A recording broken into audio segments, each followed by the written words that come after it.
இணைந்திருக்கிறோம் நேயர்களே, வணக்கம் தமிழ் நிகழ்ச்சியூடாக நிகழ்ச்சியிலே இப்போது நிகழ்ச்சியினுடைய பிரதான பகுதியான தலைப்பு பகுதிக்குள்ளே வந்திருக்கிறோம். தலைப்பு பகுதியிலே என்ன கதைக்க போறோம் என்றால், நேற்று ஒரு நல்ல தினம் ஒன்றை உலகம் கொண்டாடி தீர்த்திருக்கிறது. அதுவும் உலகத்திலே பெரும்பாலும் இந்த ஆசிய பகுதியில் இருக்கக்கூடிய மக்களுக்கு இது ஒரு முக்கியத்துவமான நாளாக இருந்தது. அதை தாண்டி இது பெண்களுக்கு மிக முக்கியமான நாள். அதை தாண்டி பெண்களை ரசிக்கக்கூடியவர்களுக்கும் இது ஒரு போற்றத்தகுந்த நாளாக இருந்தது. நிச்சயமாக. இப்படி இருக்கும்பொழுது என்ன தினம் அப்படி என்றால் அது என்ன தினம் என்பதை இப்பொழுது ஒரு பெண்ணையே கூறினால் நல்லா இருக்கும். சொல்லுங்கள் கார்த்திகேயன். நேற்றைய தினம் எங்களுடைய புடவைகள் தினமாக இருந்தது. உலக புடவைகள் தினம். உலக புடவைகள் தினமாக. அது எங்களுடைய சொல்றது சரிதானே, நாங்கள் தானே புடவை கட்டுறோம். அப்ப உலக புடவைகள் தினமாக இருக்கிறது. புடவைகளை அணிந்து வேலைக்கு செல்லக்கூடியவர்களாக இருக்கட்டும், என்னை போன்று வேலைக்கு செல்லக்கூடியவர்களாக இருக்கட்டும், அல்லது இந்த புடவைகள் மீது அதிகம் பிரியம் கொண்டவர்களாக இருக்கட்டும், அவர்களுக்கெல்லாம் கொண்டாடக்கூடிய ஒரு தினமாக இருக்கிறது. ஆனால் எத்தனை பேர் அந்த புடவைகள் தினத்தை கொண்டாடினார்கள் என்று தெரியவில்லை. பொதுவாக இது தெரிந்திருக்குமா தெரியவில்லை மக்களுக்கு. இது பல ஆண்களுக்கு தெரியும், அதிலும் திருமணமான கணவர்களுக்கு தெரியும். அதனாலதான் அந்த நாடுகளில் அவங்க வீடுகளுக்கு போகாம ஓவர் டைம் எடுத்து நிற்பாங்க. ஏன்னா வீட்டை போனா புடவைகள் தினத்தில் புடவைகள் வாங்கி கொடுக்கணும் என்றதாலே புடவை வாங்கி கொடுப்பது கூட சிக்கல் இல்லை. புடவை எடுக்க போவதற்கு கடைக்கு போய் ஒரு நாள் ஆபீஸுக்கு லீவு போட்டு நிற்கக்கூடிய கணவர்களும் பலர் இருக்கிற காரணத்தினால் இந்த தினத்தை ஆண்கள் மறக்க மாட்டார். இல்ல, இப்படி இருக்கிறவங்கள என்ன பிரச்சனைன்னு சொன்னா, இப்ப நாங்கள் எங்களோட நிகழ்ச்சியூடாக நேயர்களுக்கு சொல்லிட்டோம் நேற்று புடவைகள் தினம் அப்படின்னு சொல்லி. அப்ப கொண்டாட சில வேளைகள்ல பிறந்த நாள குறித்த தினத்துல கொண்டாட முடியவில்லைன்னா நாங்கள் என்ன செய்யறாங்க, ஒரு 2-3 நாள் அல்லது ஒரு மாதம் கழித்து கொண்டாடுறாங்க. ஒரு மாதம் கழித்தும் சில வேளைகளை நாங்க கொண்டாடுறாங்க. அப்ப இப்படி இருக்கக்குள்ள நாங்கள் இது புடவைகள் தினம் நேற்று என்று நாங்கள் சொன்னதால சில வேளைகள்ல வீட்டுல இருக்கக்கூடிய பெண்கள் நேற்று புடவை தினத்தை நாங்கள் இன்றைக்கோ அல்லது நாளைக்கோ கொண்டாட போகிறோம் என்று சொல்லலாம். இல்ல, சில இடங்கள்ல பெண்கள் சொல்லுவாங்க நேற்று புடவை தினம் உனக்கு தெரியுமா தெரியாதா, தெரிஞ்சு எனக்கு புடவை எடுத்து தராம இருந்தேன். அதுவும் ஒரு பிரச்சனையாக மாறுவதற்கான வாய்ப்பு இருக்கிறது. இப்படி புடவை தினத்திலே பெண்கள் மகிழ்ந்திருந்தாலும் ஆண்கள் திண்டாடி கொண்டுதான் இருக்க போகிறார்கள். எனவே அந்த புடவைகள் தினத்திலே ஆண்களுக்கும் நாங்கள் வாழ்த்துக்களை கோரிக்கொள்கிறோம். புடவைகளோடு தப்பி பிழைத்துக் கொள்ளுங்கள். இல்லை, அப்படி இல்லை. பிறந்த நாளாக இருக்கட்டும், திருமண நாளாக இருக்கட்டும், ஒரு புடவை என்பது பரிசாக கிடைக்கின்ற பொழுது அது ஒரு சந்தோஷமான ஒரு விஷயமாக இருக்கும். அது உணர்வு சார்ந்து எங்களுக்கு புடவை ஒரு ஆள் கிஃப்டா தெரியுதே அப்படி என்றது ஒரு மகிழ்ச்சியான ஒரு விஷயமா இருக்கும். சாதாரணமா மற்ற பொருட்களை விட அதிகம் புடவைகளை பிரியமாக அணியக்கூடியவர்களுக்கு அது ஒரு விருப்பமானதும் உணர்வு சார்ந்த ஒரு பொருளாகவும் இருக்கும். எங்களுடைய கலாச்சாரங்கள்ல ஒரு திருமண வீடாக இருக்கட்டும் அல்லது ஒரு பூப்புனித நீராட்டு விழாக இருக்கட்டும், கலாச்சார ஆடையாக இந்த புடவை என்பது இருக்கிறதால இருக்கிற பிரச்சனை என்னவென்று சொன்னால், ஆண்களை விட பெண்கள் இந்த நிறங்களை பிரித்தறியும் இயல்பு கொண்டவர்கள். இப்ப உங்களுக்கு 2 பிங்க் ஒரே மாதிரி இருக்குன்னா அது எங்களுக்கு 2ம் வேற வேற மாதிரி இருக்கும். இப்ப இதனாலதான் எங்கள்கிட்ட ஒரே கலர்ல நீங்கள் என்ன நினைப்பீங்க, எங்கள்கிட்ட ஒரு 4 கலர்ல பிங்க் கலர் சாரி இருக்குண்டா பிங்க்லயே 4 சாரி தேவையான்னு நினைப்பீங்க. ஆனா அந்த 4மே வேற வேற கலர்ன்றது எங்களுக்கு மட்டும். உங்களுக்கு உடுப்படுக்க மட்டும் பிரித்தறியீர்கள். நீங்கள் ஒரு ஆண்களுக்கு ஒரு கிஃப்ட் வாங்க போய்க்கு இருக்கிறதே உக்கின கலரா பார்த்து வாங்கி. அது என்ன பிரச்சனைன்னு சொன்னால், ஆண்களுக்கு ஒரு 2 ஜீன்ஸும் 4 ஷர்ட்டும் காணும். அவர்கள் ஒரு மாசத்தை இல்ல ஒரு வருஷத்தையே மேனேஜ் பண்றதுக்கு ஆண்டியா முனிவரா தெரியும். அப்படி இல்ல, அது காணும். அதுதான் உலக நீதி. அதுதான் முன்னோர்களும் அப்படித்தான் வாழ்ந்திருக்கிறார்கள். எங்களுக்கு முற்பட்ட சமுதாயம் அப்படிதான் எங்களுடைய முன்னோர்கள் பெண்கள்ல பல தனியா சேலை மட்டும்தான் ஆணிந்தாங்க. ரவிக்கு அணியாமல் கூட வாழ்ந்திருந்திருக்கு. அது ஒரு காலம். அது இப்பவும் பல பேர் அப்படித்தான் மருவி வருது. ஜன்னல்கள், கதவுகள், விண்டோக்கள் எல்லாம் வச்சு அது மருவி வருது. அப்ப இந்த கலாச்சாரங்களை பாதுகாக்கிறதுக்காக சிலர் அப்படி அணிகிறார்கள். அது ஒண்ணும் செய்ய முடியாது. ஆமா, ஒண்ணும் செய்யலாது. அப்ப இப்படி இருக்கக்குள்ள இந்த அதான் ஆண்களுக்கு ஒரு 4 உடுப்பு காணும். ஆனா பெண்கள் அப்படி என்ன சொல்லிக்குள்ள நாங்கள் ஒரு 4 இடத்துக்கு நல்ல இடத்துக்கு போறாங்க. இல்ல, கோயில் திருவிழாக்கு போறாங்க அப்படின்னு. இப்ப கோயிலுக்கு எல்லாம் உங்களுக்கு ஒரு வேட்டி மட்டும் காணும். ஆனா எங்களுக்கு அப்படி இல்லை தானே. இப்ப நல்ல ஒரு சாரி வேணும், சாரிக்கு ஏத்த மாதிரி காப்பு, சிமிக்கி, அதுக்கேற்ற மாதிரி செயின் எல்லாம் போடணும். அப்ப இப்படி எங்களுக்கு ஒரு பல இல்ல, நீங்கள் அதுக்கேற்ற மாதிரி போடுறது அடுத்தவள் போடுறத விட பெருசா போடணும், அதை விட கிராண்டா போடணும் நீங்க யோசிக்கிறது. அங்க ஜன்னல் வச்சிருந்தா இங்க பெரிய கதவு வைக்கணும், அங்க தூண் போட்டிருந்தா இங்க நாங்க பெரிய வளைவே கட்டணும். இல்ல, அப்படி இல்லை. எங்களுக்கு காம்படிஷன் அப்படின்னு நீங்க யோசிக்க கூடாது. உண்மையிலேயே ஏன் பெண்கள் அழகாக விளைக்கிறார்கள் அப்படின்னு சொன்னா, அது எல்லாவே ஒரு தலைப்பு பகுதியில சொன்ன மாதிரி தான் இந்த கணவன் உழைப்பை தான் அவர்கள் எல்லாருமே ஜட்ஜ் பண்ணுவார்கள். என்ன இப்படி சாரி உடுத்திருக்கிறீங்களா, அப்ப உங்களோட ஹஸ்பண்ட் வாங்கி தாரீங்க. அத அப்படி ஹஸ்பண்டுக்கு ஒரு நல்ல பேர் கெட்ட பேர் போக கூடாதுன்றதுக்காக ஒரு நல்ல பேரை நாங்க வாங்கி கொடுக்கணும். சாரி எடுத்து அவன் ஒரு 200 ரூபாய் வாட்டாவோட வாங்கி போடாம தெரியும். அதை நீங்க கவனத்தை எடுக்க மாட்டீங்க. அதனால கணவனுக்கு மரியாதை போகாது, உங்களோட உடுப்போட மரியாதை போகுது. அப்படித்தான் சமுதாயம் இருக்கு. நாங்கள் என்ன செய்யறது அப்படி எல்லாரும் இப்ப என்ன இப்ப எங்களுடைய கணவரையோ அல்லது எங்களுடைய வீட்டுல இருக்கிற அப்பாவையோ தம்பியையோ யாரும் வந்து தவறாக நினைக்க கூடாதுன்றதுக்காக தான் நாங்கள் கலர் கலரா சாரி வாங்கி போடுறோம். பிச்சை எடுத்தாலும் தம்பி அப்பா அண்ணா எல்லாம் பிச்சை எடுத்தாலும் நீங்கள் கிராண்டா இருக்கும். அப்படித்தான் நீங்க இருக்குது. அப்ப சில இடங்கள்ல எல்லாம் காம்படிஷன் வந்து மற்ற பெண்களுடன் இருக்காது, டிரெக்டா அம்மனோடயே இருக்கும். அம்மனோட இருக்கிற சாரி வடிவா இருக்கே, அம்மன் நல்ல கரை வச்ச சாரியா இருக்கே எப்படி என்று அது மனித இயல்பு, குறிப்பாக பெண்கள் இயல்பு சாரிகளை ரசிக்கிறதும் அதுகளை பார்த்து பார்த்து தேடி நேரம் மினக்கிட்டு அந்த சாரிகளை வாங்கி போடுறதுன்றது அது ஒரு கலை, பெண்களுக்குரிய கலை. அதை நீங்க அப்படியே விட்டு விடுங்களேன். அப்ப இப்படி இருக்கேங்க இந்த ஆண்களுக்கு எப்படி இந்த இலத்திரனியல் சார்ந்த பொருட்கள் எலக்ட்ரிக் பொருட்கள்ல வந்து ஆர்வமும் அதை தேடி தேடி பார்த்து வாங்குற மாதிரி தேடி தேடி வாங்கினாலும் போனுகள் அதுகள் வாங்கினாலும் அதுகள் எடுத்து நீங்கள் இந்த சாரி அதுகள் தான் அட்டுகளை தான் பாக்குறீங்க. அட்வர்டைஸ்மெண்ட் வேற இது. நாங்கள் என்ன செய்யறது, நாங்களா தபம் இருந்தா கேட்கிறோம் எங்களுக்கு சாரி அட்வர்டைஸ்மெண்ட் அனுப்புங்க, அது தானா வருது. நாங்கள் என்ன செய்யறது? அப்ப அதுல ஏதோ ஒரு சாரி பிடித்து போகுது, அதுக்கு உங்களோட கிரெடிட் கார்டு டெபிட் கார்டு இருந்து நாங்க பே பண்ணி வாங்க வேண்டியதா இருக்குது. பெண்களுக்கு இலங்கையில டெபிட் கார்டு கிரெடிட் கார்டு பாய்க்கிறது தடை. அப்படி எல்லாம் இல்லை. அப்ப இதுதான் சாரி அண்டைக்குள்ள ஆண்களுக்கு கொஞ்சம் பிடித்தான். ஆண்கள் வந்து கொஞ்சம் தங்களுக்குள்ள இருக்கிற வைத்தறிச்சல்களையும் வன்மங்களையும் எங்களுடைய சாரி விஷயங்கள்ல கொட்டி கொண்டிருந்தாலும், நாங்கள் திருமண வீடாக இருந்தாலும் சரி, பூப்புனித நீராட்டு விழாவா இருந்தாலும் சரி, ஏதோ ஒரு கோயில் திருவிழாக இருந்தாலும் சரி, புது சாரிகளை வாங்கி அதுக்கு வடிவான பிளவுஸ் எல்லாம் தச்சு போட்டு அதை போனா எங்களுக்கு ஒரு திருப்தி, எங்களுக்கு ஒரு சந்தோஷமா இருக்கும். என்ன செய்யறது, இப்படி பக்கத்துல இருக்கிற சில சனம் வந்து வைத்தறிச்சலை கொட்டிட்டு தான் இருக்கும். சில இடங்கள்ல இப்ப மனைவி வந்து இப்ப பெடியல் வந்து ஒரே ஷர்ட்டை எல்லா ஃபங்க்ஷனுக்கும் போடுவாங்க. ஒரு தைப்பொங்கலுக்கு ஒரு பச்சை கலர் ஷர்ட் எடுக்கிறோம்னா வருஷப்புறக்கும் அந்த பச்சை தான், தீபாவளிக்கும் பச்சை தான், கடைசி டிசம்பர் என்ன மாற்றுவோம். ஆனால் இந்த பெண்கள் வந்து ஒரு சாரி எடுத்துட்டாங்கன்னா ஒரு கணவன் மனைவி என்ன ஃபங்க்ஷனுக்கு பெண் நீல கலர் சாரி ஒழிக்கிறான்.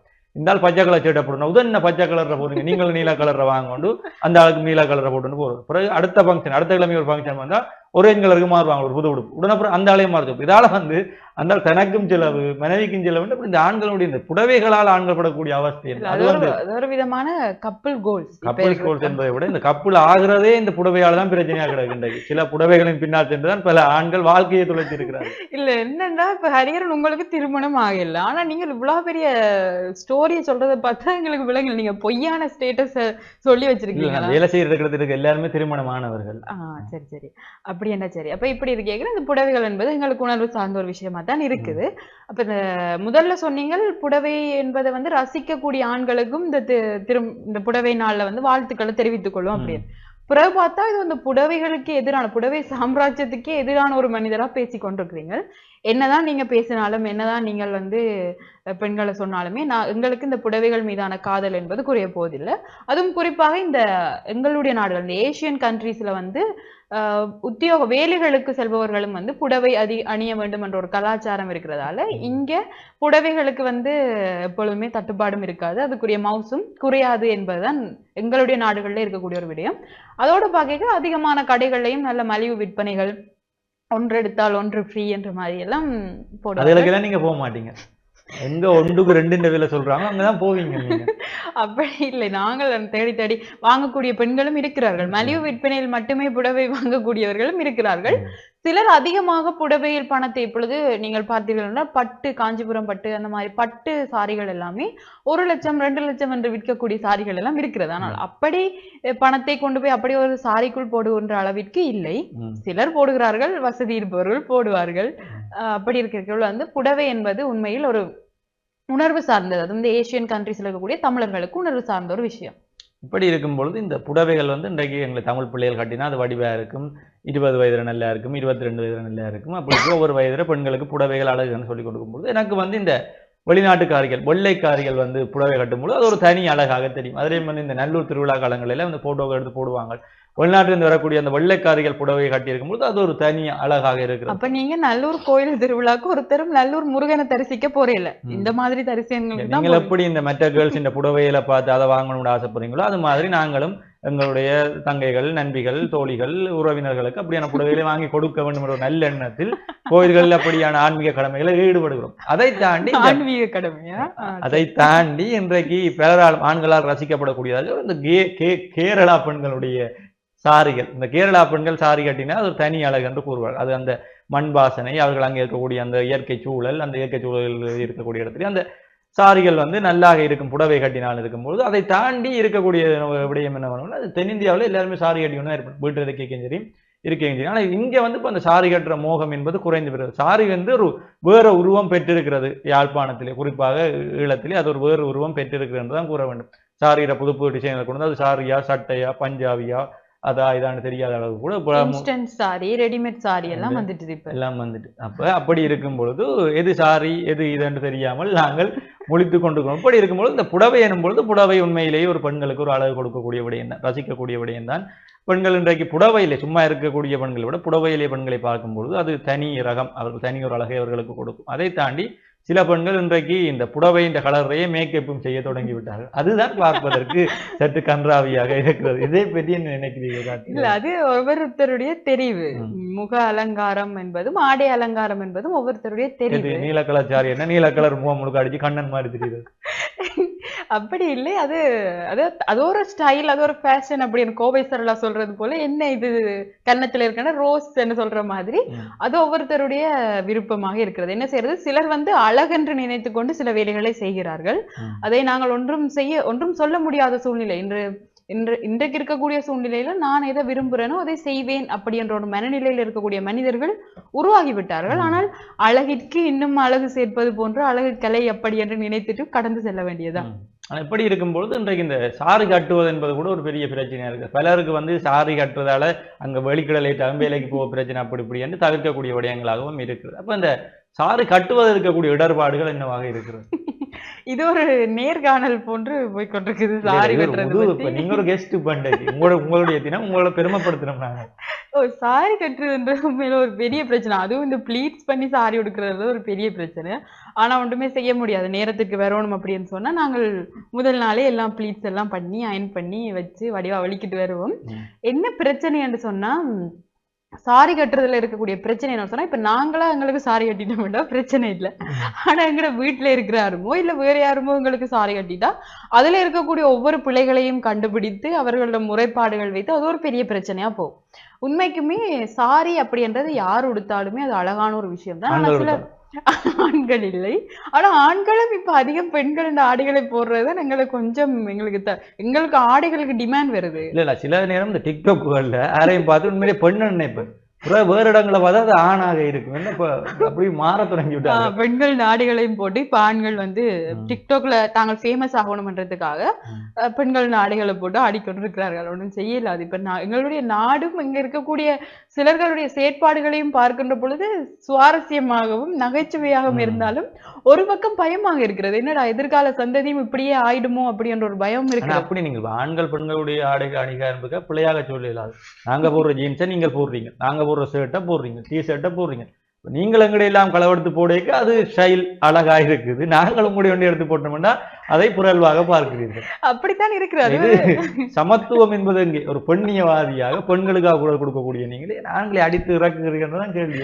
இல்லை, ஆண்களுடைய ஆடைகளை பெண்கள் அணிகின்ற போது கொஞ்சம் அழகாக இருக்கிறார்கள், பார்க்கக்கூடிய மாதிரி இருக்குது. ஆனால் பெண்களுடைய ஆடைகள் எனக்கு சொல்லும் போதே சிரிப்பாக இருக்கிறது. பெண்களுடைய ஆடைகளை ஆண்கள் போடுகின்றார்கள் என்பது உண்மையிலே நகைப்பிற்குரியவருடைய மாதிரி. அதுவும் குறிப்பாக நான் ஹரிஹரனே ஒரு நிமிஷம் இமேஜின் பண்ணி பார்க்கிறேன். சாரியில வணக்கம் தமிழோட நிகழ்ச்சிக்கு வந்தா அப்படி இருக்க வேண்டும். சொல்லுங்கள், நீங்கள் ஆசைப்படுகிறீர்கள் அப்படி பெண்களுடைய சாரிகளை அணிய வேண்டும் என்று? இல்ல, நான் ஆசைப்படவில்லை. ஆனா அழகா இருந்தா எதுவுமே தப்பு. ஒருவனுக்கு அது அவனுக்கு பிடிச்சிருக்கு, அவனுக்கு பிடிச்சிருக்கு, அவன் அணிவதில் அதில் எந்த வித தவறும் இல்லை. அதிலே பெண்களுடைய ஆடைகளை நீங்கள் அணிய விடாமல். இப்ப நாங்கள் ஒரு ஜீன்ஸ் வந்து பொடியலுக்கு தான் சொன்னோம், அதுக்கு எதிராக பல போர்க்கொடிகள் தூக்குவார்கள் பெண்கள். என்னென்ன ஜீன்ஸை பொடியல் சொல்லுவீங்க, நாங்களும் போடுறோம் தானே. அப்ப நீங்கள் என்னென்ன புடவைகளை மாத்திரம் பெண்களுக்கானது என்று வரையறுப்பீர்கள் என்பதை எங்களுடைய கேள்வியாக. இல்ல இப்ப அண்மையில் வந்து ஒரு அழகு கலை நிகழ்ச்சி ஒன்றை வந்து பிரபல தென்னிந்திய நடிகர் ஒருவர் புடவையை வந்து ஒரு வேட்டி மாதிரி ஒரு டிஃப்ரெண்டான ஒரு ஆடையாக வந்து மாற்றி அவர் உடுத்திருக்கிறார். அப்ப இப்படி இருக்க நாகரிகம் என்பது மாறிக்கொண்டுதான் இருக்கிறது. இந்த ஆடை என்பது இவர்களுக்குரியதுதான் அப்படி என்று இல்லை. ஏனென்றால் இப்ப ஜெண்டரையே வந்து நான் எதை சூஸ் பண்றேனோ அதுதான் என்னுடைய ஜெண்டர் என்று சொல்லக்கூடிய ஒரு சமுதாயம் உருவாகிட்டது. அப்ப நாங்க ரெண்டு பேரும் தான் புடவை என்னுடையது வேட்டி என்னுடையதுன்னு அடிபடணுமே தவிர சமுதாயத்துல நிறைய மாற்றங்கள் வந்துட்டுது. அப்ப இப்படி இருக்கக்குள்ள ஆடை என்பதும் அவரவர் தெரிவு, அதற்குரிய அலங்காரம் என்பதும் அவரவர் தெரிவு. ஆனால் என்ன, மற்றவர்கள் முகம் சுளிக்கக்கூடிய வகையில் அந்த ஆடையும் அவர்களுடைய உடைகளும் இருந்தால் கொஞ்சம் மன மகிழ்ச்சியாக இருக்கும். கவர்ச்சி என்பதை தவிர்த்து எங்களுக்கு ஏற்றால் போல் எங்களுக்கு விரும்பியது போல் மற்றவர்களுக்கு இரையாகாத வகையில் எங்களுடைய ஆடை அலங்காரங்கள் இருந்தால் கொஞ்சம் நல்லதாக இருக்கும் என்பதுதான் உண்மையான விடயம். இப்படி இருக்கக்குள்ள ஆடை கலாச்சாரம் என்பது முன்னைய காலம் தொடக்கம் இன்றைய காலம் வரை மாறிக்கொண்டுதான் இருக்கின்றது. ஆனால் இந்த புடவை என்பது எப்பொழுதுமே ஒரு போற்றுதலுக்குரியதாகவும் உணர்வு சார்ந்ததாகவும் அது பெண்கள் அணிகின்ற பொழுது அது அழகான ஒரு விடயமாகவும் அவர்களை மேலும் அழகாக்கக்கூடிய ஒரு விடயமாகவும் இருக்கின்றது. இப்படி இருக்கேக்க இந்த புடவைகள் தினத்துல புதுசா புடவைகள் வாங்கணும் அப்படி என்றெல்லாம் பூமியையும் புடவை அணிந்த பெண்ணுன்னு தான் சொல்வார்கள். ஏனென்றால் முக்கால் பகுதி நீரினால் மூழ்கி இருந்தாலும் கால் பகுதி மாத்திரம் வெளியிலே தெரிகிற மாதிரி நிலம் மாதிரி இருக்கும். புடவை என்பது பெண்களை பாதுகாக்க அவர்களை மூடி முக்கால் பகுதி மூடி கால் தலையை மாத்திரம் காட்டக்கூடிய ஒரு விடயமாக இருக்கும். எனவே புடவை என்பது பெண்களுக்கு அழகு கொடுக்கக்கூடிய விடயம், அவர்களை ஆபத்தில் இருந்து பாதுகாக்கக்கூடிய விடயம் என்பதாகவும் இருக்கிறது. எனவே இந்த பண்பாட்டு கலாச்சார விடயங்களுக்கு ஏன் பெண்களை புடவை அணிய சொல்கிறார்கள் என்றால் அவர்கள் ஒரு அடையாளமாகவும் அழகாகவும் ஆபத்துக்கள் இல்லாமலும் இருப்பார்கள். இன்றைக்கு சிலர் அதையே ஒரு ஆபாசமாகவும் காட்ட சில திரைப்பட முகங்கள் காட்டிக் கொண்டிருக்கு. எனவே அதையெல்லாம் தவிர்த்து எங்களுடைய தமிழ் பெண்களுக்கு எப்பவுமே அழகு புடவை, கல்வியை தாண்டி அடுத்த அழகு புடவையாகத்தான் இருக்கும். எனவே புடவையா நீங்கள் உங்களை ரசிப்பதற்கு எங்களை போன்ற பல ஆண்கள் காத்து கொண்டு போவோம், கவிதைகள் எழுதுவோம், கட்டுரைகள் எழுதுவோம், உங்களை கொண்டாடி தீர்ப்போம். எனவே இந்த புடவைகள் தினத்தில் தயவு செய்து நல்ல புடவைகளை அணிந்து உங்களை நீங்களே மெருகேற்றிக் கொள்ளுங்கள் என்று கூறிக்கொண்டு நாங்கள் உங்களிடமிருந்து விடைபெற்று செல்ல போகிறோம். மற்றும் ஒரு நிகழ்ச்சியில் உங்களை சந்திக்கும் வரை உங்களிடமிருந்து விடைபெற்று செல்லும் நான் என்று உங்கள் அன்பின் ஹரிஹரன் மற்றும் ஹாத்தியானி ராஜேஷ் கண்ணா. நன்றி நேயர்களே.